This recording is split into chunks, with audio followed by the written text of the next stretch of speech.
إن الحمد لله نحمده ونستعينه ونستغفره ونعوذ بالله من شرور أنفسنا وسيئات أعمالنا من يهده الله فلا مضل له ومن يضلل فلا هادي له وأشهد أن لا إله إلا الله وحده لا شريك له وأشهد أن محمدًا عبده ورسوله صلى الله عليه وسلم. أما بعد فإن أصدق الحديث كتاب الله وخير الهدي هدي محمد صلى الله عليه وسلم وشر الأمور محدثاتها وكل محدثة بدعة وكل بدعة ضلالة وكل ضلالة في النار. أما بعد. On continue avec la permission d'Allah subhanahu wa ta'ala et son aide la lecture des conséquences immondes et désastreuses des péchés du grand imam, l'érudit, le savantissime Ibn Qayyim al-Jawziyya rahimahullah ta'ala. يقول رحمه الله فصل ومنها أن المعاصي تزرع أمثالها ويولد بعضها بعضا حتى يعز على العبد مفارقتها والخروج منها. إن من عقوبات السيئة السيئة بعدها وإن من ثواب الحسنة بعدها. L'imam Ibn al-Qayyim rahimahullah dit que parmi les conséquences immondes et désastreuses et néfastes des péchés et des actes de désobéissance, il y a le fait que les actes de désobéissance tazra'u amthalaha, c'est-à-dire que les péchés sèment leurs propres graines, c'est-à-dire qu'ils se décuplent. Tazra'u amthalaha wa yuwallidu ba'daha ba'da, c'est-à-dire les péchés ils se décuplent, ils se multiplient, ils donnent naissance à leurs semblables. حتى يعز على العبد مفارقتها والخروج منها, jusqu'à ce que la personne qui commette ces péchés, ça devient difficile pour elle de délaisser le péché et d'en sortir. Pourquoi? Car il y a prolifération des péchés et des actes de désobéissance. كما قال بعض السلف إن من عقوبة السيئة السيئة بعدها. Comme disaient certains salafs, إن من عقوبة السيئة السيئة بعدها. C'est-à-dire parmi les choses par lesquelles la personne est châtiée en raison d'un péché qu'elle a commis, il y a le péché qui va suivre ce péché. C'est-à-dire lorsqu'une personne commet un péché, un des châtiments et une des sanctions de ce péché, c'est que le péché qui a été commis initialement, il va donner naissance à un deuxième péché. Ça c'est une punition et c'est un châtiment, c'est un des châtiments des péchés. Inna min uqubati as-sayyi'a as-sayyi'ata ba'daha. Donc ça c'est un des châtiments des péchés. C'est que le péché il donne naissance à un autre péché. Wa inna min thawab al-hasana al-hasanata ba'daha. Et il disait aussi les salafs, et parmi les choses par lesquelles la personne est récompensée pour une bonne action, c'est la bonne action qui va suivre la bonne action qui a été initialement faite. Donc parmi les moyens et parmi les façons dont Allah te récompense lorsque tu fais une bonne action, c'est qu'il t'ouvre la porte vers une autre bonne action. Comme ça a été expliqué à la séance d'hier, au cours d'hier, que lorsque tu commets un péché, tu fermes la porte à un acte d'obéissance, à une bonne action. Or, cette bonne action, si tu l'avais faite, ça t'aurait ouvert la porte à une autre bonne action, à une deuxième bonne action. Et cette deuxième bonne action, si tu l'avais faite, ça t'aurait ouvert le chemin vers une troisième bonne action, etc. Cercle vertueux. C'est pareil pour les péchés. Donc lorsque tu commets un péché, non seulement tu perds toute cette série de bonnes actions qui sont comprises dans ce cercle vertueux, mais pire que ça, tu t'engouffres dans un cercle vicieux, étant donné qu'un péché en appelle un autre. C'est ça que disaient les salafs, rahimahumullah. Parmi les façons par lesquelles tu es châtié pour un péché que tu commets, c'est que le péché que tu commets, il donne naissance à un autre péché. Et parmi les façons par lesquelles tu es récompensé pour une bonne action que tu fais, c'est que cette bonne action que tu as faite, elle ouvre la porte à une bonne action juste après. Donc, on est bien dans cette idée de cercle vicieux et de cercle vertueux. Hein, c'est une spirale en fait. Une spirale dans le bien ou une spirale dans le mal.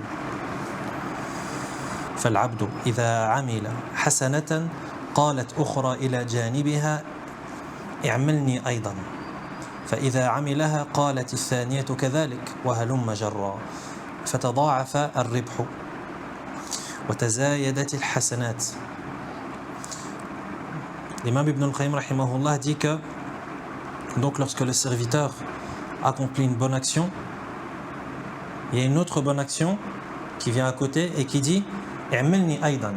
Il y a une autre bonne action qui vient et qui dit accomplis-moi moi aussi. Comme lorsque tu donnes un bonbon à un enfant dans la rue. Directement, il y a un autre enfant qui vient et qui dit donne-moi moi aussi, je veux un bonbon. Et puis un deuxième qui vient, et un troisième. Et ils se regroupent comme ça autour de toi. Avec les bonnes actions, c'est la même chose. Quand tu fais une bonne action, il y a directement une autre qui vient et qui te dit accomplis-moi moi aussi. Hein, et ça, c'est des choses que tu ressens. Hein, quand tu fais le bien, tu penses directement, quand tu accomplis le bien, par la grâce d'Allah subhanahu wa ta'ala, tu penses à accomplir un autre bien. C'est ça qui est voulu ici. Et amelni aydan, il y a une autre action qui vient et qui te dit accomplis-moi moi aussi. Et il dit فإذا عملها قالت الثانية كذلك وهلم جرا, etc. etc. Quand tu accomplis la deuxième, il y a une autre qui vient qui dit et accomplis-moi moi aussi, etc. etc. فتضاعف الربح, donc le gain il augmente. Toi tu étais parti initialement pour faire une bonne action, mais après tu te retrouves avec toute une série de bonnes actions, de la même manière que toi au début tu donnais un bonbon à un seul enfant, et après tu te retrouves avec 20 enfants autour de toi. فتضاعف الربح, donc le gain et le profit est décuplé. وتزايدت الحسنات, et les bonnes actions se sont démultipliées. وكذلك جانب السيئات أيضا حتى تصير الطاعات والمعاصي هيئات راسخة وصفات لازمة وملكات ثابتة. L'imam Ibn al-Qayyim rahimahullah dit, et c'est pareil avec les mauvaises actions. وكذلك جانب السيئات حتى تصير الطاعات والمعاصي هيئات راسخة وصفات لازمة وملكات ثابتة. Il dit c'est pareil avec les mauvaises actions, c'est-à-dire il y a le même mécanisme qui s'opère avec les péchés et les actes de désobéissance.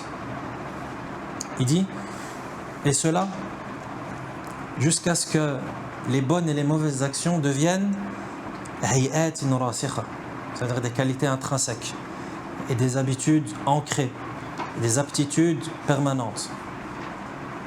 Ça veut dire que la personne, lorsqu'elle commet les bonnes ou les mauvaises actions, c'est de cette manière en fait que le bien ou le mal devient chez la personne une qualité intrinsèque à lui. C'est-à-dire que ça devient limite un réflexe. Quand tu t'habitues à faire une bonne action et que tu t'habitues à faire du bien, pour toi faire du bien, bifadlillah azza wa jal, ça va devenir un réflexe. Et la même chose avec le mal. Lorsque tu t'habitues à faire le mal et lorsque tu fais le mal de manière permanente, ça devient un réflexe. Ça devient une caractéristique chez toi. De la même manière que lorsque tu as soif, tu bois, ou de la même manière que tu as besoin de respirer, tu auras besoin de faire le bien ou de faire le mal en fonction de ce à quoi tu as habitué ton âme. Il dit حتى تصير الطاعات والمعاصي هيئات راسخة وصفات لازمة وملكات ثابتة. L'imam Ibn al-Qayyim va expliquer ça. Il va dire فلو عطل المحسن الطاعة لضاقت عليه نفسه وضاقت عليه الأرض بما رحبت وأحس من نفسه بأنه كالحوت إذا فارق الماء حتى يعاودها فتسكن نفسه وتقر عينه. Il dit, par exemple, lorsque la personne bienfaisante, c'est-à-dire la personne qui est habituée à faire le bien, si cette personne, du jour au lendemain, elle s'arrête de faire un certain bien, un bien en particulier, لضاقت عليه نفسه, il dit que cette personne, elle va ressentir de la gêne. وضاقت عليه الأرض بما رحبت, elle va sentir que le monde autour d'elle Le monde, il est étroit.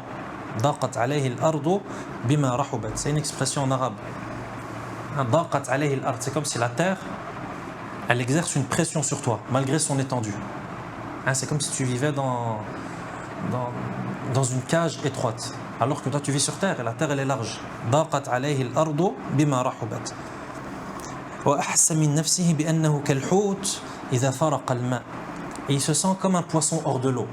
La personne qui est habituée à faire le bien et qui du jour au lendemain cesse d'accomplir un certain bien, c'est comme si on avait sorti le poisson de l'eau.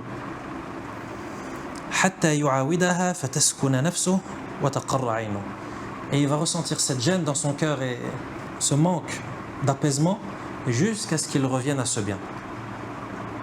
Comme la personne, par exemple, qui est habituée à prier une certaine prière surrogatoire, par exemple. Et puis, du jour au lendemain, ou bien un jour, il n'a pas pu la prier pour telle ou telle raison, il ne se sent pas bien. Il ne se sent pas bien. C'est comme si il y a quelque chose qu'il n'a pas accompli ce jour-là. Ou bien la personne qui était habituée à suivre des cours, à aller à suivre des cours de langue arabe, des cours de religion, peu importe, ou suivre les cours à la mosquée. Et puis, il s'est passé quelque chose qui a fait que voilà, il ne peut plus y aller, ou bien la paresse, le fait d'être inattentif, la dunya, les tentations, etc. font que cette personne ne se rend plus au cours. Qu'est-ce qu'elle va ressentir dans son cœur? Une gêne. Sentir, même quand tu parles à cette personne, tu sens qu'elle n'est pas bien. Tu sens qu'elle a perdu quelque chose. Et cette gêne, elle va la ressentir jusqu'à ce qu'elle revienne. Comme dit l'imam Ibn al-Qayyim, rahimahullah. C'est comme le poisson lorsque tu le sors de l'eau. Le poisson, lorsque tu le sors de l'eau, est-ce qu'il est bien? Il se sent bien? Non. Il bouge dans tous les sens. Il bouge dans tous les sens jusqu'à ce qu'il retombe dans l'eau. Sinon, il meurt. C'est la même chose avec la personne qui s'était habituée à faire un bien et qui cesse de le faire. Elle ressent un manque. Ensuite, il dit وَلَوْ عَطَّلَ الْمُجْرِمُ الْمَعْصِيَةَ وَأَقْبَلَ عَلَى الطَّاعَةِ لَضَاقَتْ عَلَيْهِ نَفْسُهُ. Il dit c'est la même chose pour al-mujrim, personne qui commet le mal. Al-mujrim, yani littéralement le criminel. Mais ici, il faut comprendre le criminel comme la personne qui commet des crimes religieux. C'est-à-dire la personne qui commet des excès en religion. Donc la personne qui est malveillante, la personne qui commet le mal, lorsqu'elle s'arrête de commettre le mal, وَأَقْبَلَ عَلَى الطَّاعَةِ لَضَاقَتْ عَلَيْهِ نَفْسُهُ وَضَاقَ صَدْرُهُ وَأَعْيَتْ عَلَيْهِ مَذَاهِبُهُ حَتَّى يُعَاوِدَهَا حَتَّى إِنَّ كَثِيرًا مِنَ الْفُسَّاقِ لَا يُوَاقِعُ الْمَعْصِيَةَ مِنْ غَيْرِ لَذَّةٍ يَجِدُهَا. L'imam Ibn al-Qayyim, rahimahullah, il dit encore une fois quelque chose de fascinant. Il dit وَلَوْ عَطَّلَ الْمُجْرِمُ الْمَعْصِيَةَ وَأَقْبَلَ عَلَى الطَّاعَةِ لَضَاقَتْ عَلَيْهِ نَفْسُهُ. Celui qui fait le mal et qui est habitué à faire le mal, lorsqu'il cesse de faire le mal et qu'il commence à faire le bien, il ne se sent pas bien. Et il ressent une gêne. Pourquoi? Parce que lui, il est habitué à faire le mal. Il est habitué à faire le mal. Donc lorsque tu le prends avec toi, tu lui dis vas-y, viens par exemple, on va prier. Et viens, on va faire ci. Tu sens que c'est comme s'il était debout sur de la braise. Pourquoi? Parce qu'il est habitué à faire le mal. Il dit وَضَاقَ صَدْرُهُ وَأَعْيَتْ عَلَيْهِ مَذَاهِبُهُ حَتَّى يُعَاوِدَهَا. Il va ressentir cette gêne, sa poitrine elle va être serrée jusqu'à ce qu'il revienne à son mal. Nas'Allah al-afiyah. Il dit حَتَّى إِنَّ كَثِيرًا مِنَ الْفُسَّاقِ لَا يُوَاقِعُ الْمَعْصِيَةَ مِنْ غَيْرِ لَذَّةٍ يَجِدُهَا. Il dit à tel point qu'il y a beaucoup de dépravés, beaucoup de débauchés qui commettent le mal, qui commettent des péchés sans prendre dans cela aucun plaisir et sans besoin. Pourquoi? Il dit إلا لما يجد من الألم بمفارقتها كما صرح بذلك شيخ القوم الحسن بن هاني. Il dit il y a beaucoup de gens dépravés, des pervers, des débauchés qui commettent le mal mais qui ne ressentent aucun plaisir à commettre ce mal. Et pourquoi est-ce qu'ils le font alors? Il dit ils le font parce que lorsqu'ils ne le font pas, ils ressentent une douleur. Donc eux en fait ils commettent le mal. Pourquoi? Parce que lorsqu'ils ne commettent pas le mal, ils ne se sentent pas bien. De la même manière que celui qui faisait le bien, lorsqu'il s'est arrêté de faire le bien, il ne se sent pas bien. Donc il doit revenir vers le bien. C'est la même chose avec le mal. Celui qui s'habitue à faire du mal, lorsqu'il s'arrête de faire ce mal, lui, il commet à force de s'être habitué à faire le mal, il ne prend plus aucun plaisir à le faire. Walakin, lorsqu'il s'arrête, lorsqu'il cesse de commettre ce mal, il n'est pas bien. Et il ressent des douleurs, et il ressent un manquement, etc. etc. Donc, le fait qu'il continue à faire du mal, c'est juste pour faire disparaître cette douleur et ce manque qu'il ressent à ne pas commettre du mal.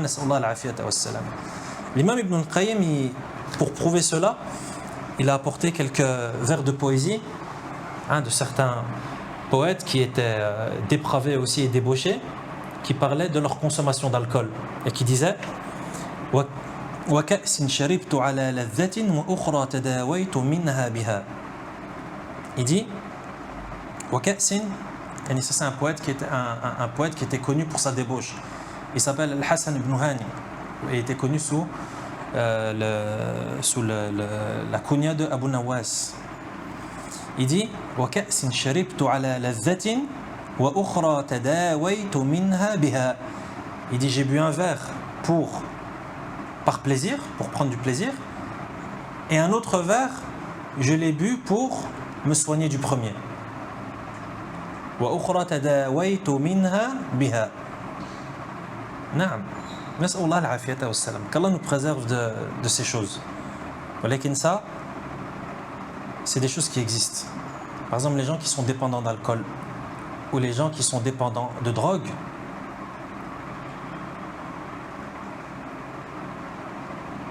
ils sont tellement habitués à commettre ce mal et ils sont tellement dépendants de la chose que lorsqu'ils cessent de consommer ces produits illicites, c'est comme si un cancer les mangeait dans leur corps. Ils ressentent des douleurs et des manquements indescriptibles. Et allez voir les témoignages qu'il y a par rapport à ça. Qu'Allah m'en préserve ainsi que vous. Donc, eux, ils reviennent et ils continuent à commettre ce mal juste pour combattre cette douleur qu'ils ressentent lorsqu'ils arrêtent de consommer ces choses. Et c'est ce que dit le poète ici. Il dit, il y a un verre, je l'ai bu par plaisir. Et l'autre, je l'ai bu pourquoi ? Pour me soigner du mal. Le mal d'avoir arrêté. Et le mal d'avoir cessé. وقال آخر فكان الدواء وهي دائي بعينه كما يتداوى شارب الخمر بالخمر. Il dit, elle était mon médicament alors que c'était ma maladie. Et la deuxième partie du vers, et c'est cette partie qui nous intéresse, il dit كما يتداوى شارب الخمر بالخمر. De la même manière que le consommateur d'alcool se soigne par l'alcool. Consommateur d'alcool, l'alcoolique, comment est-ce qu'il se soigne ? Par l'alcool. Parce que lorsqu'il s'arrête de boire de l'alcool, il souffre. Donc c'est quoi son médicament à cette souffrance ? C'est l'alcool. Waliyadhu billah. Ensuite, l'imam Ibn al-Qayyim rahimahullah, il continue, il dit وَلَا يَزَالُ الْعَبْدُ يُعَانِ الطَّاعَةَ ويألفها ويحبها ويؤثرها حتى يرسل الله سبحانه برحمته عليه الملائكة تؤزه إليها أزا وتحرضه عليها وتزعجه عن فراشه ومجلسه إليها ولا يزال يألف المعاصي ويحبها ويؤثرها حتى يرسل الله عليه الشياطين فتؤزه إليها أزا. Regarde ce que dit l'imam Ibn al-Qayyim rahimahullah, il dit et c'est ainsi que le serviteur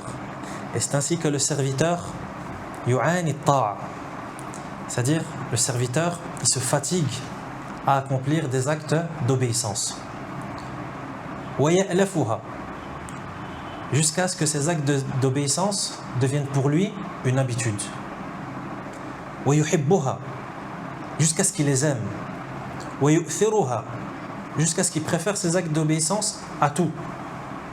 Bifadlillah azza wa jal, quelqu'un à qui Allah subhanahu wa ta'ala a fait grâce et lui a fait aimer la prière, et pour qui la prière c'est devenu une habitude par la grâce d'Allah tabaraka wa ta'ala, et il aime la prière plus que tout. Quand vient l'heure de la prière, quoi qu'il arrive, lui il va prier, même si lui c'est l'heure de la prière. Pourquoi ? Parce qu'Allah lui a fait aimer la prière. Il dit حتى يرسل الله سبحانه برحمته عليه الملائكة تؤزه إليها أزا, C'est-à-dire le serviteur, il s'est fatigué, il a pris de la peine à accomplir des actes d'obéissance, jusqu'à ce que ce soit devenu pour lui des habitudes, jusqu'à ce qu'il aime ces actes d'obéissance, et jusqu'à ce qu'il les aime plus que tout. Il dit حتى يرسل الله سبحانه برحمته عليه الملائكة, jusqu'à ce qu'Allah envoie vers ce serviteur des anges. Des anges تأزه إليها أزا, des anges qui vont, l'imam Ibn al-Qayyim il a utilisé le verbe تأزه, du verbe azza ya'uzzu. Est-ce qu'on sait ça veut dire quoi azza ya'uzzu? Déjà rien que dans le verbe tu sens azza ya'uzzu, tu sens ça secoue, azz. C'est ça que ça veut dire, secouer. Il y a des anges qui vont secouer ce serviteur à accomplir le bien.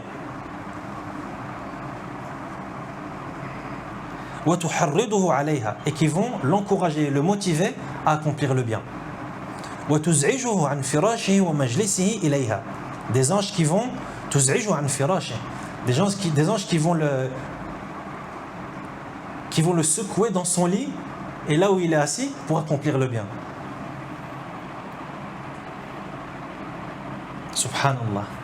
C'est comme la personne qui, bifadlillah azza wa jal, quelqu'un qui prie ses prières à l'heure et pour qui c'est devenu une habitude. Particulièrement la prière du Fajr. Étant donné que la prière du Fajr, surtout dans les heures estivales, généralement elle tombe à une heure où les gens sont encore en train de dormir en fin de nuit.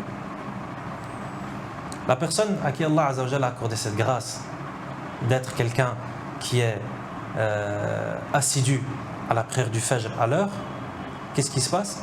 Même si un jour, par exemple, il oublie de mettre son réveil, qu'est-ce qui se passe? Il se réveille automatiquement à l'heure du Fajr.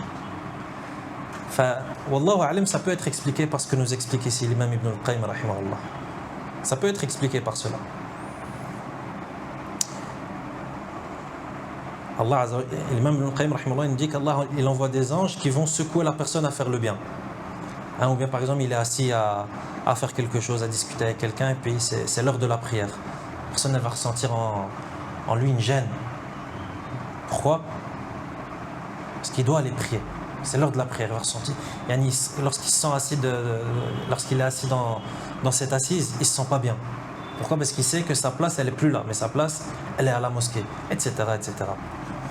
ولا يزال يألف المعاصي ويحبها ويؤثرها حتى يرسل الله عليه الشياطين فتؤزه إليها أزا. De la même manière qu'il y a ça avec les actes d'obéissance et les bonnes actions, c'est la même chose avec les actes de désobéissance. Il dit ولا يزال يألف المعاصي. Et le serviteur ne cesse de s'habituer aux actes de désobéissance. ويحبها, jusqu'à ce qu'il les aime. ويؤثرها, et qu'il les préfère à tout, حتى يرسل الله عليه الشياطين, jusqu'à ce qu'Allah envoie vers cette personne des anges, là, des shayatin, des démons. فتؤزه إليها أزا. Et les démons eux aussi vont te secouer, mais ils vont te secouer ils vont te secouer, ils vont t'encourager et te motiver à faire quoi? À accomplir quoi? À commettre le mal. Voilà pourquoi c'est très important. On se fait ce rappel et on se fait ce conseil. C'est très très important que le mal, lorsque tu le commets, on commet tous le mal. Et on commet tous des péchés. Comme a dit le prophète sallallahu alayhi wa sallam. Ça c'est le prophète sallallahu alayhi wa sallam qui le dit. Kullu bani Adam khata. Tous les fils de Adam sont des pécheurs. Ils commettent des péchés. Walakin c'est important. Lorsque tu commets un péché, par inadvertance, par insouciance, par faiblesse, parce que tu t'es fait avoir, reviens direct vers ton Seigneur et demande directement pardon à Allah subhanahu wa ta'ala et reviens directement sur le chemin. Pourquoi? Parce que au plus tu vas t'habituer à ce péché, yani toi tu es tombé, la baisse, ça arrive, tu peux tomber. Lorsque tu tombes, tu te relèves. Ou bien lorsque tu tombes, tu continues et tu rampes. Et tu continues le chemin en rampant. Et tu te roules dans la boue. Là, tu es tombé, non, ça arrive, on tombe tous. Et quand tu tombes, tu te relèves. Et tu continues ton chemin. Avec fierté, avec dignité, avec humilité pour ton Seigneur. Ouais, quand toi tu tombes et tu continues le chemin en rampant et tu prends pas le bon chemin, comment tu veux revenir par après? Ça va être difficile. Comme on avait expliqué dans une rencontre précédente. On avait dit, le droit chemin, lorsque tu t'écartes du droit chemin et que tu dévies, au tout début, dès que tu dévies, c'est facile. Hein, c'est comme sur l'autoroute. Quand tu es sur l'autoroute, tout droit, et que toi, tu prends une sortie d'autoroute. Dès que tu prends la sortie, hein, dès que tu prends la... t'es même pas encore sorti, tu t'es juste mis sur la bande pour sortir. Mais tu n'as pas encore emprunté la route qui sort. Qu'est-ce qui se passe? Tu commences à dévier de la route principale, n'est-ce pas? Au plus tu restes sur cette bande, au plus tu vas dévier. Jusqu'à ce que tu vas totalement dévier en prenant la sortie d'autoroute. C'est un peu comme ça aussi avec le droit chemin. Toi, tu es sur le droit chemin et tu as dévié. Par faiblesse de foi, par insouciance, à cause des mauvaises fréquentations, peu importe, quelle que soit la cause. Dès que tu as dévié, alhamdoulilah, pour revenir vers le droit chemin, c'est pas difficile, bifadlillah azza wa jal. Pourquoi? Parce que tu as encore la différence entre ta déviation et le droit chemin, elle est petite. Il y a juste un pas à faire. Ah, mais toi, tu continues à dévier et tu restes sur la sortie d'autoroute. Tu restes.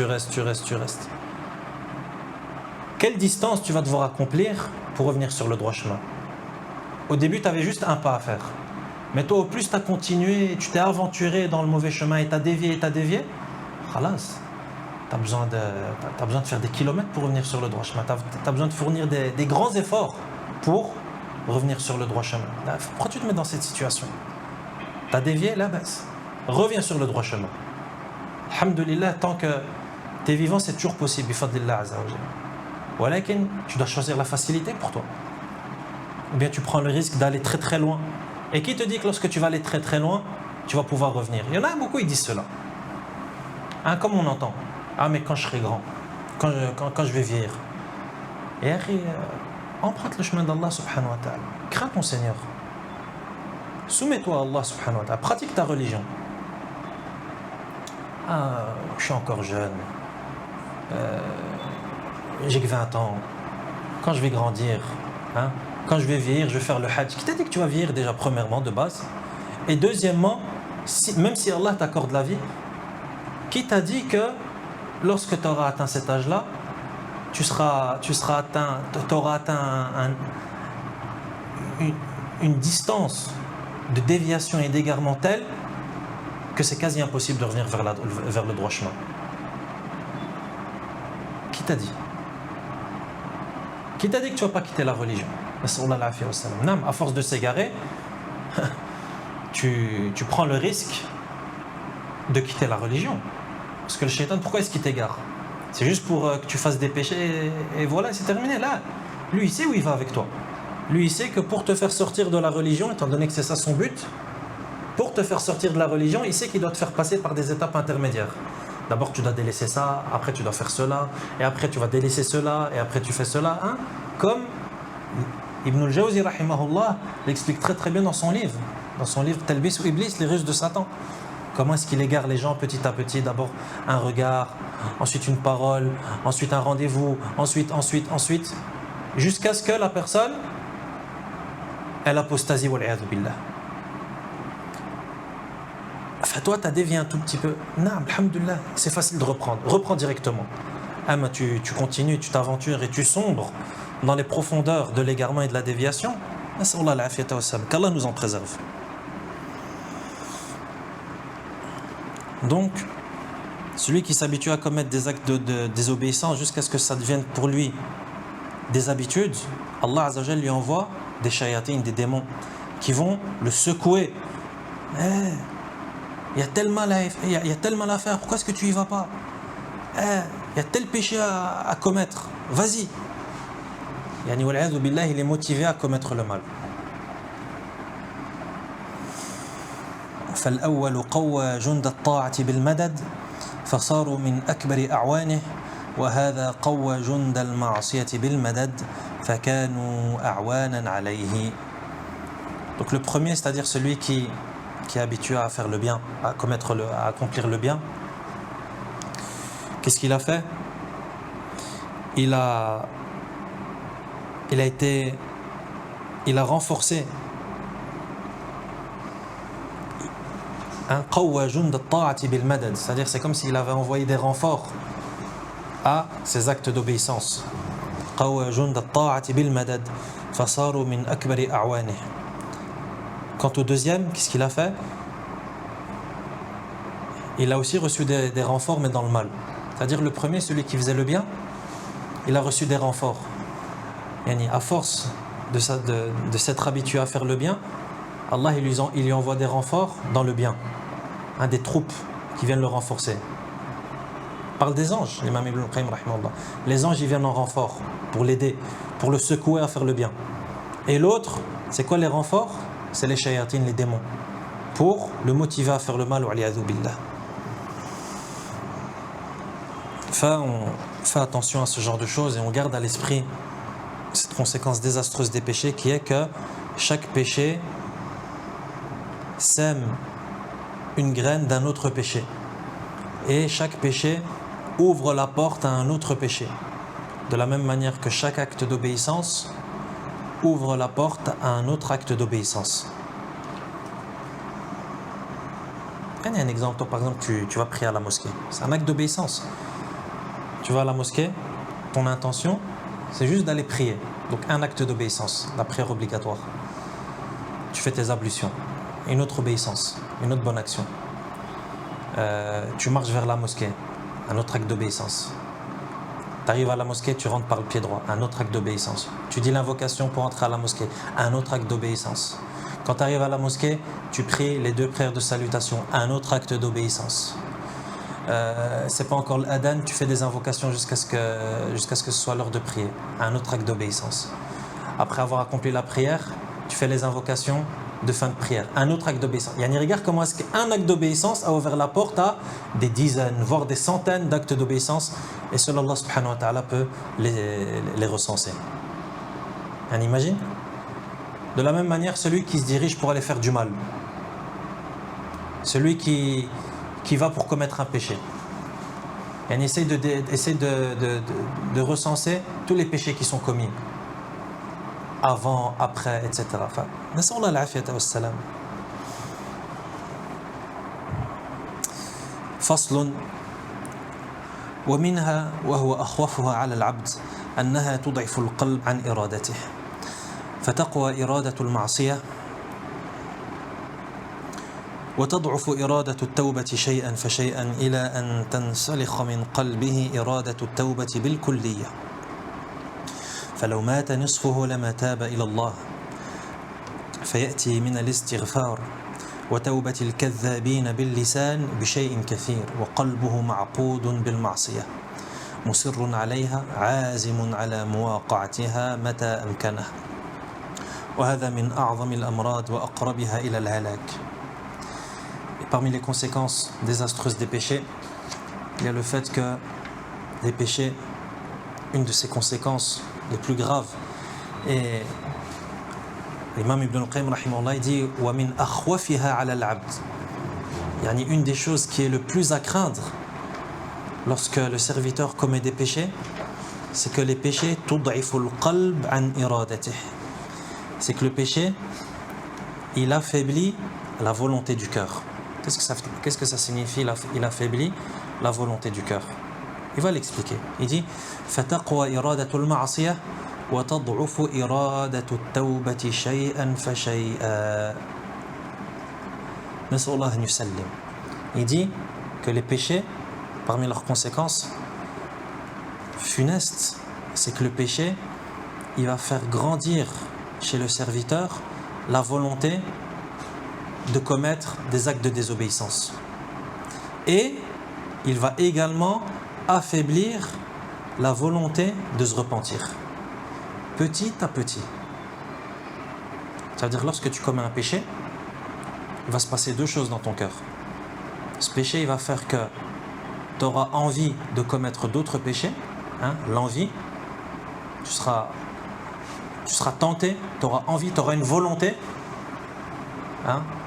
et il va avoir un autre effet, c'est qu'il va affaiblir ta volonté de faire le bien et ta volonté de te repentir.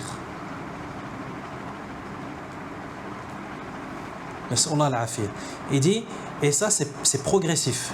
Il dit jusqu'à ce que la volonté de se repentir elle disparaisse complètement du cœur. C'est-à-dire que la personne elle est tellement dans le mal et elle commet tellement de péchés et d'actes de désobéissance qu'elle ne réfléchit même plus à se repentir. Ça veut dire l'envie de se repentir elle a complètement disparu du cœur.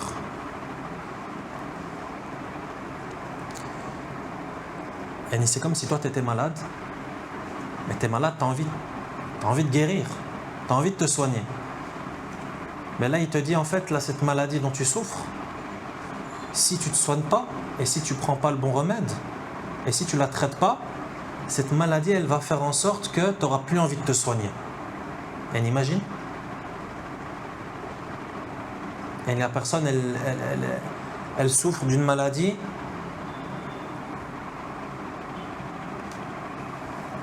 qui peut le tuer. Il y a une maladie mortelle. Et au plus cette maladie elle prend de l'ampleur, au plus cette personne elle a pas envie, elle perd l'envie de se soigner. Et imagine la gravité de cette maladie. Et tu connais une maladie qui répond à ce critère, qui a cette caractéristique, une maladie corporelle. Normalement c'est l'inverse qui se passe dans les maladies corporelles. Au plus la maladie elle devient grave, au plus tu es prêt à donner tout ce que tu possèdes pour te soigner. N'est-ce pas? Avec les péchés, c'est l'inverse. Au plus les péchés grandissent, au plus les actes de désobéissance se multiplient, au plus l'égarement est important, au moins la personne elle aura envie de se repentir. Regarde, imagine le danger. L'imam Ibn al-Qayyim, rahimahullah, quand il nous parle de tout ça, c'est pourquoi? C'est pour nous exposer le danger des actes de désobéissance et des péchés. Le danger, le grand danger qu'il y a à cela. Il dit jusqu'à ce que l'envie de se repentir elle disparaisse complètement. Il dit il dit jusqu'au point où la personne, même si la moitié de son corps meurt, il ne va pas se repentir à Allah. Nas'alullah al-afiyata wassalam. Nas'alullah al-afiyata wassalam. Et c'est de là que tu comprends aussi que les péchés, ça entraîne, comme l'imam Ibn al-Qayyim rahimahullah, il va le détailler d'une manière brillante et d'une manière effrayante aussi. C'est que les péchés, ça empêche husnul khatima. Ça empêche d'avoir une bonne fin. C'est un peu lié à ce qu'il est en train de dire ici. Comme il vient d'expliquer là. Il dit même si la moitié de son corps meurt, il va pas se... Qu'est-ce que ça veut dire la moitié de son corps il meurt?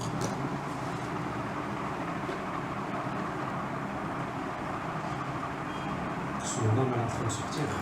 Hey, on a. L'âme elle sort progressivement du corps. L'âme quand elle sort du corps, quand la personne est en train de mourir, elle sort progressivement du corps. Elle ne sort pas en un coup. Jusqu'à ce qu'elle atteigne al-hulqum, au niveau de la gorge. Et là, le repentir il n'est plus accepté. L'imam Ibn al-Qayyim, rahimahullah, il dit qu'Allah nous en préserve et nous accorde une bonne fin. Il dit même si la moitié de son corps est mort, c'est-à-dire dans la moitié de son corps il n'y a plus de ruh, il n'y a plus d'esprit. Le ruh il est sorti à moitié, il ne reste plus que la moitié. Même à ce moment-là, il n'aura pas envie de se repentir. Et comme il explique plus tard dans le livre, comme il explique et comme ça fait peur, des gens sont en train de mourir sur leur lit de mort et il vient avec des exemples concrets de gens qui étaient en train de mourir à l'agonie et on leur dit « Dis la ilaha illallah » et il répond quoi?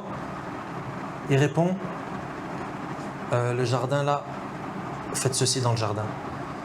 Telle maison que j'ai, arrangez-la de telle manière, faites tels travaux. Et là, il dit la ilaha illallah, t'es en train de mourir. Un autre il dit quoi? Il dit échec et mat. Pourquoi? Parce qu'il était dans le vice des jeux de société, etc. Nas'Allah al-afiyya wassalam. T'as plus envie de te repentir. Et si t'as plus envie de te repentir, comment tu vas te repentir? Et la première étape, lorsque tu veux te repentir, c'est l'envie. C'est la détermination, c'est que tu es déterminé à te repentir. Les péchés, ils éteignent cette envie et ils la font disparaître de ton cœur. Comment tu vas te repentir?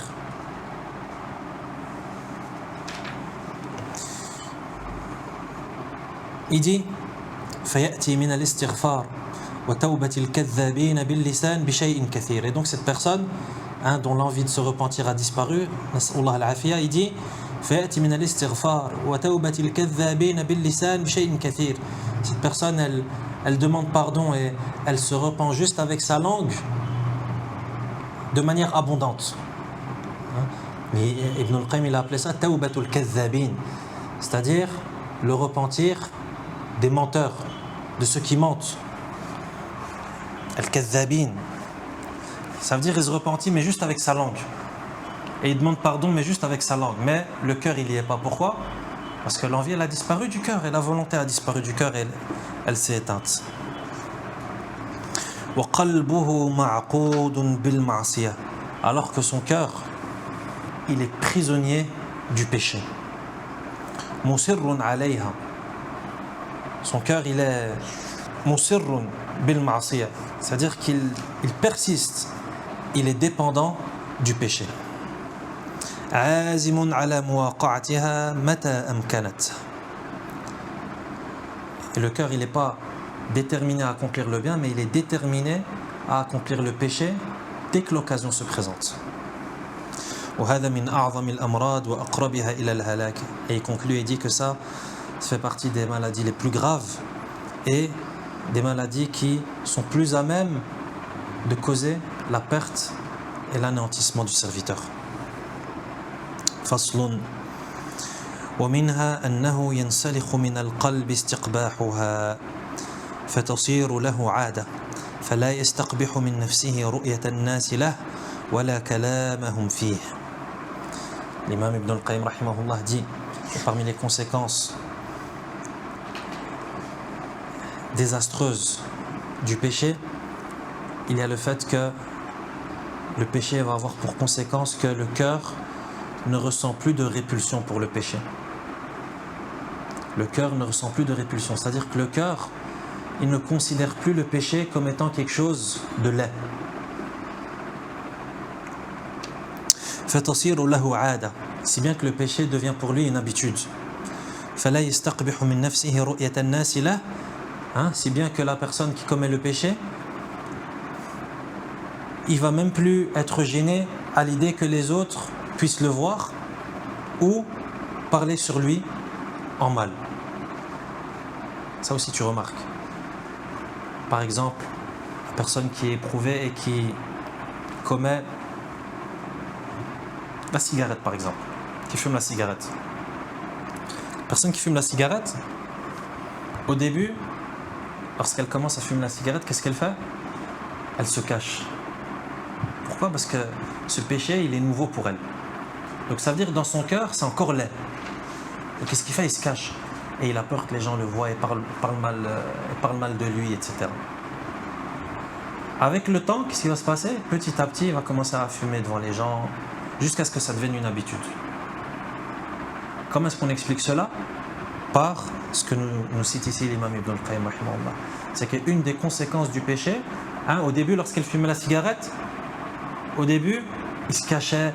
Pourquoi? Parce que lui-même, il voyait que c'était laid, et que c'était immonde, cela. Mais, à force de commettre le péché, qu'est-ce qui s'est passé? Le fait de voir cette cigarette, ou le fait de fumer la cigarette, qui était initialement quelque chose de laid dans son cœur, ça a disparu. Yani c'est devenu quelque chose de normal. Yani fais très attention et méfie-toi. Et prends garde au fait de t'habituer au mal. Même au fait de le voir. Même au fait de le voir. Pourquoi est-ce qu'on fait cette remarque? Parce qu'aujourd'hui, avec la technologie qui se trouve entre nos mains, les réseaux sociaux, tu as Internet entre tes mains, tu peux voir ce que tu veux quand tu veux entre tes mains. Il faut très attention à ne pas habituer ton œil à voir du mal. Et quand on dit voir du mal, ça peut commencer très très bas pour toi, alors qu'en vérité c'est pas bas. Rien que le fait de voir des dépravés, rien que le fait de voir leur visage, je pense que ça n'a pas un effet sur toi, ça. On n'est pas en train de parler de turpitude ou autre. Non, rien que le fait de voir ces gens, rien que le fait de voir leur visage. Comme on voit beaucoup aujourd'hui, dans la presse, etc., mettre des images avec telle personne mécréante ou avec des gens dépravés, des gens débauchés. Les ennemis d'Allah subhanahu wa ta'ala.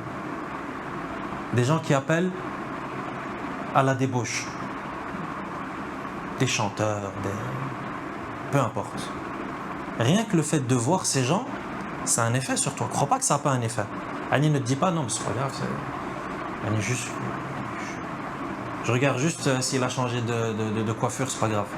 Mais je regarde juste son visage pour voir s'il a pris du poids ou. Là, n'habitue pas ton œil à voir le mal. Et quand on dit le mal, c'est n'importe quel mal. Pourquoi ? Parce qu'au plus tu vas habituer ton œil à voir du mal, au plus ce mal, il va être insignifiant pour toi. Et ça va devenir quelque chose de normal. Jusqu'à ce que tu vas tomber dans des choses plus graves avec ton œil. Non, on n'a pas dit, Allah Azza wa Jalla, il ne nous dit pas dans le Coran وَلَا تَتَّبِعُوا خُطُوَاتِ الشَّيْطَانِ. Ne suivez pas les pas du shaitan, les pas au pluriel.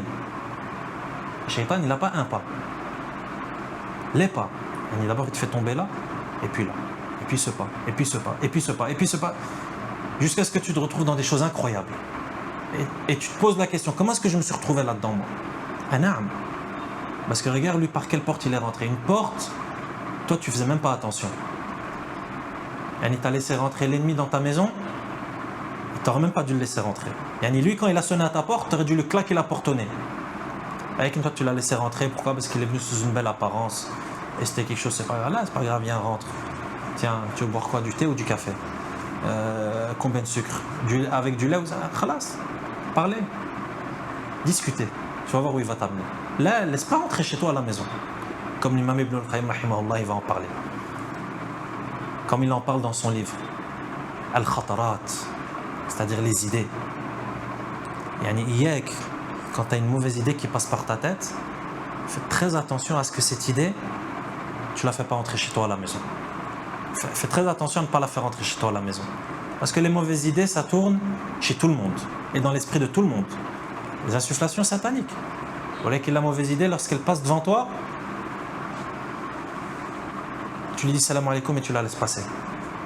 Ah mais toi tu lui ouvres la porte de chez toi, tu lui ouvres la porte de chez toi, et tu lui fais le thé, et tu lui apportes des biscuits, et vous parlez. Et ouais, c'est comme ça que ça commence. Là, ne fais pas rentrer chez toi. Ne laisse pas le mal rentrer dans ta maison, dans ton empire. Il n'y a que le bien qui peut rentrer.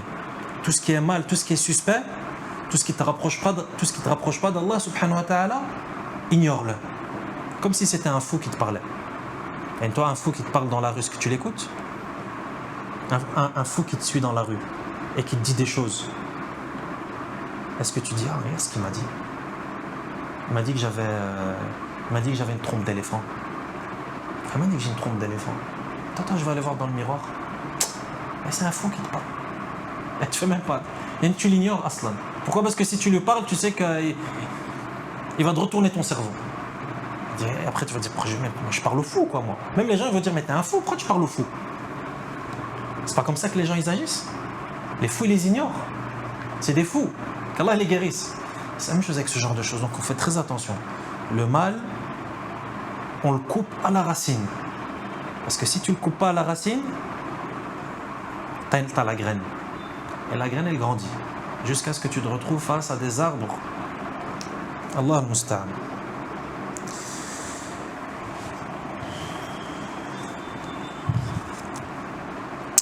Donc il dit l'imam Ibn al-Qayyim rahimahullah que parmi les conséquences des péchés il y a cela, c'est-à-dire que le fait que le péché c'est plus quelque chose de laid dans le cœur de celui qui le commet. C'est quelque chose de normal. La base.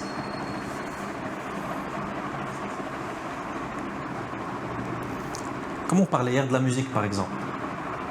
Pose la question à la plupart des musulmans aujourd'hui sur la musique. La musique, quoi, il est où le problème ? Laissez les gens faire ce qu'ils veulent.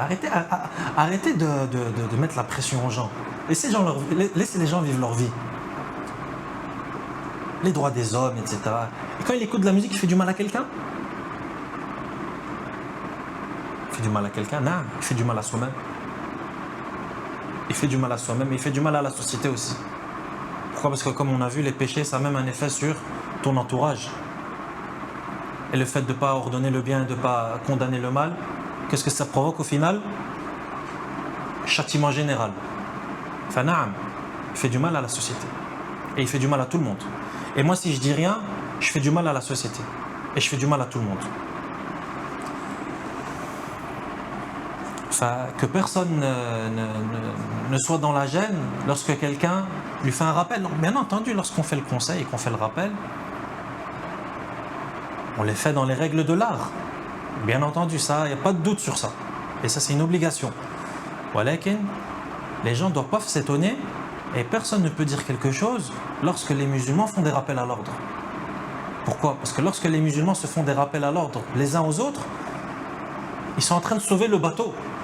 Parce que si on ne se fait pas des rappels à l'ordre, tout le bateau il va être bombardé et il va couler. Donc toi, quand tu fais des rappels à l'ordre, tu es en train de sauver la société de l'anéantissement. Donc ça compte parmi les conséquences des péchés. C'est que ça fait perdre au péché sa laideur dans le cœur de celui qui le commet. Il dit وهذا عند أرباب الفسوق هو غاية التهتك وتمام اللذة حتى يفتخر أحدهم بالمعصية ويحدث بها من لم يعلم أنه عملها فيقول يا فلان عملت كذا وكذا. Même Ibn al-Qayyim rahimahullah il dit que parmi les conséquences de cela, c'est-à-dire qu'il n'y a plus de laideur pour le péché et que c'est devenu quelque chose de normal et laisser les gens faire ce qu'ils veulent et les droits de l'homme et je sais pas quoi et arrêter de rentrer dans la vie des gens et seul Dieu peut me juger, comme ils disent. Il n'y a qu'Allah qui peut me juger. Je t'ai pas jugé. Je t'ai pas jugé, je t'ai fait un conseil. Non, il n'y a qu'Allah qui juge. Je t'ai pas jugé, mais je t'ai fait un conseil. Je t'ai vu en train de te noyer et je t'ai dit fais attention, tu es en train de te noyer, tu t'en rends pas compte. Et je te jette une bouée et toi tu éclates la bouée. Pourquoi tu fais ça? Et tu me dis arrête de me juger. Il dit, ces gens-là, ils arrivent même jusqu'à faire quoi? Jusqu'à se vanter de leur péché. Et imagine, le péché il a perdu sa laideur dans leur cœur. Ah non, si le péché il est plus laid, ça veut dire que c'est devenu quelque chose de bien. C'est devenu quelque chose de laquelle on se vante. Et c'est ce qu'ils font. Ça veut dire qu'ils s'assiedent entre eux et ils disent t'as vu, tu sais moi ce que j'ai fait? J'ai fait telle et telle chose. Et puis un autre il dit ah non, t'as rien fait toi. Moi j'ai fait ça, ça, ça et ça. وهكذا. وهذا الضرب من الناس لا يعافون وتسد عليهم طريق التوبة وتغلق عنهم أبوابها في الغالب. Ibn al-Qayyim rahimahullah il dit cette catégorie de gens لا يعافون. Cette catégorie de gens ils n'auraient pas fait pardon. Pourquoi? Il dit وتسد عليهم طريق التوبة et que la voie du repentir elle est fermée à ces gens. وتغلق عنهم أبوابها في الغالب. Et il dit dans la plupart des cas la porte du repentir est fermée à ces gens. Pourquoi? Parce que le prophète sallallahu alayhi wa sallam dit كل أمتي معافى إلا المجاهرين. Il dit toute ma communauté est épargnée, c'est-à-dire il est fait pardon à toute ma communauté إلا المجاهرين, sauf ceux qui s'exhibent, c'est-à-dire qui s'exhibent de leurs péchés, qui exhibent leurs péchés. Donc celui qui exhibe ses péchés, il s'expose au risque de ne pas se faire pardonner. Comme a dit le prophète sallallahu alayhi wa sallam. وإن من الإجهار أن يستر الله على العبد ثم يصبح ويفضح نفسه ويقول يا فلان عملت يوم كذا وكذا كذا وكذا فيهتك نفسه وقد بات يستره ربه. Ensuite le prophète sallallahu alayhi wa sallam, après avoir dit que toute ma communauté il sera fait pardon à toute ma communauté sauf ceux qui exhibent, c'est-à-dire qui exhibent leurs péchés, il dit, et le fait d'exhiber, il donne un exemple, il dit c'est par exemple la personne à qui Allah Azza wa Jal a, ou plutôt la personne qu'Allah Azza wa Jal a a recouvert, à cacher, à dissimuler, c'est-à-dire à dissimuler ses péchés. ثم يصبح يفضح نفسه. Et lui se réveille le matin et qu'est-ce qu'il fait? Il se dévoile. يفضح نفسه. Il lève le rideau. Alors qu'Allah Azza wa Jalla a mis un rideau entre ses péchés et les gens. Lui, qu'est-ce qu'il fait? Il se réveille le matin et il fait tomber le rideau. Alors qu'Allah Azza wa Jalla, c'est lui qui l'a dissimulé.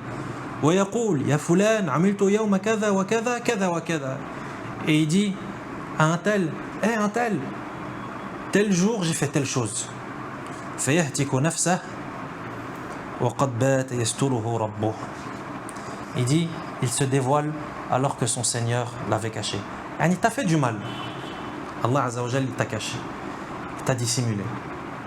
Déjà ça c'est un des plus grands bienfaits, wallahi. Le fait qu'Allah te cache et dissimule tes défauts et tes péchés aux gens, wallahi, ça c'est un des plus grands bienfaits. Car comme disaient certains salafs, si les péchés avaient une odeur, personne n'aurait été capable de s'asseoir à nos côtés. Si les péchés avaient une odeur, on n'aurait pas pu s'asseoir ensemble. Tellement mon odeur elle va être immonde, et tellement ton odeur elle va être immonde, et tellement son odeur elle va être immonde, on ne peut pas s'asseoir. Une odeur insupportable.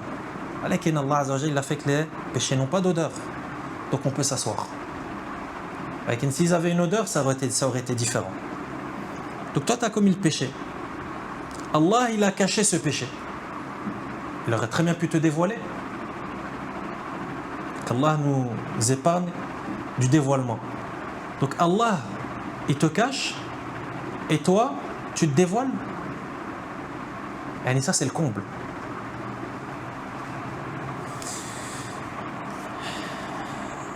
Nas'Allah an yasturana, qu'Allah Azza wa Jalla nous cache et dissimule nos péchés. Qui dissimule tout cela sous un voile et qui fasse que ce qu'il y a sous le voile procure son agrément. Ensuite, l'imam Ibn al-Qayyim rahimahullah il dit وَمِنْهَا أَنَّ كُلَّ مَعْصِيَةٍ مِنَ الْمَعَاصِي فَهِيَ مِيرَاثٌ عَنْ أُمَّةٍ مِنَ الْأُمَمِ الَّتِي أَهْلَكَهَا اللَّهُ عَزَّ وَجَلَّ. Car ce qu'il dit l'imam rahimahullah, il dit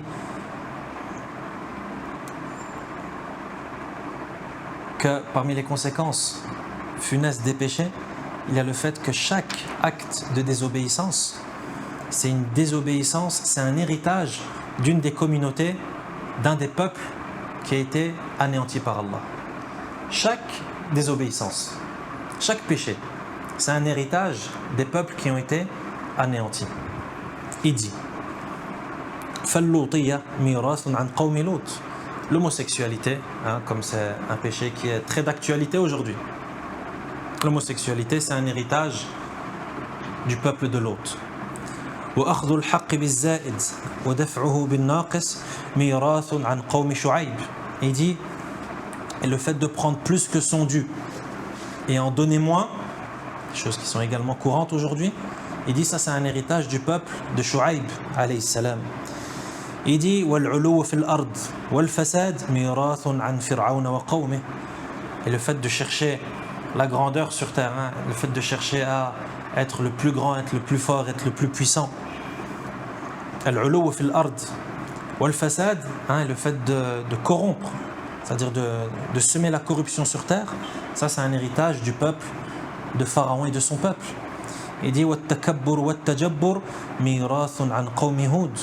Et l'orgueil, l'arrogance et la tyrannie, il dit ça c'est un héritage du peuple de Houd alayhi salam. فالعاصي لابس ثياب بعض هذه الأمم وهم أعداء الله.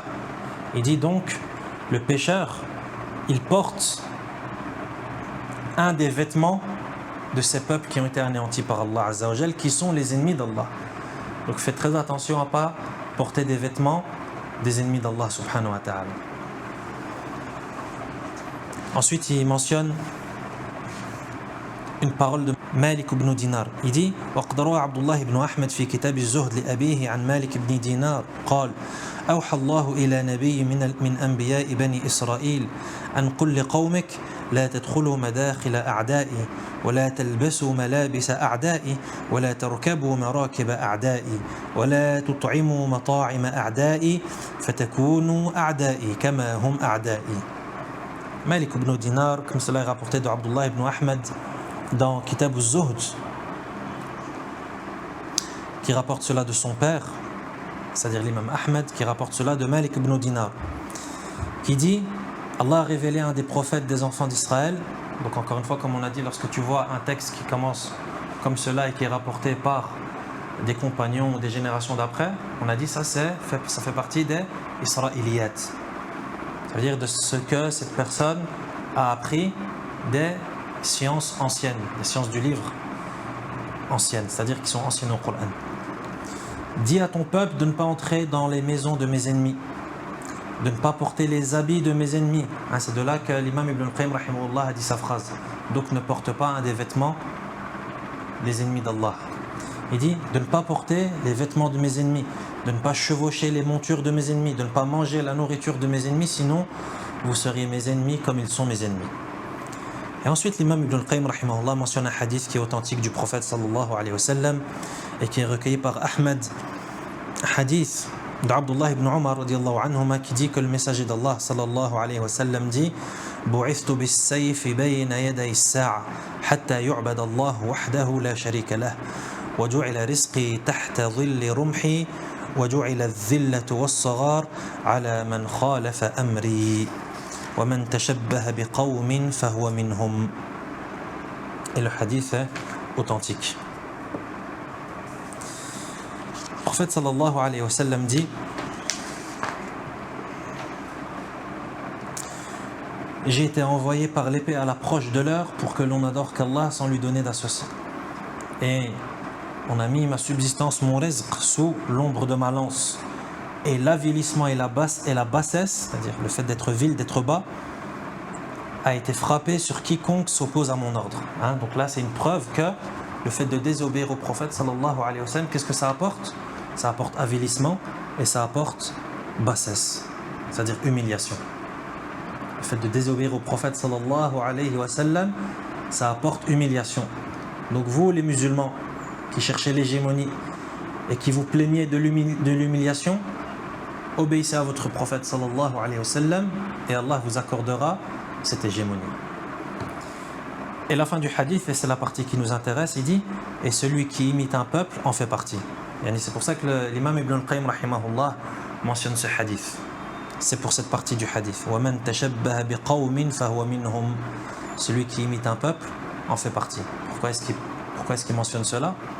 Après avoir dit que chaque péché c'est un héritage d'un peuple qui a été anéanti par Allah, donc des ennemis d'Allah, donc ça veut dire que toi, lorsque tu commets un péché, tu imites quelque part un peuple ennemi d'Allah qui a été anéanti. Et celui qui imite un peuple en fait partie, comme a dit le prophète sallallahu alayhi wa sallam, et le hadith est authentique. Wa ba'd. Donc c'est ainsi que prend fin cette série d'interventions à l'occasion des 10 premiers jours du mois sacré de Dhul Hijjah, qui avait pour thématique les méfaits des péchés et qui ont consisté en la lecture dans le livre grandiose de l'imam Ibn al-Qayyim rahimahullah wa rahmatan wasi'a, Ad-Da' wa Ad-Dawa', qui a consisté en la lecture de la partie du livre dans lequel l'imam rahimahullah traite des conséquences des péchés. Et ces interventions ont eu lieu entre le premier jour du mois de Dhul Hijjah de l'année 1445 de l'hégire du prophète sallallahu alayhi wa sallam, qui correspond au 7 juin 2024, et elles se sont terminées le 8e jour du mois de Dhul Hijjah de l'année 1445 de l'hégire du prophète sallallahu alayhi wa sallam, qui correspond au 14 juin 2024 du calendrier grégorien.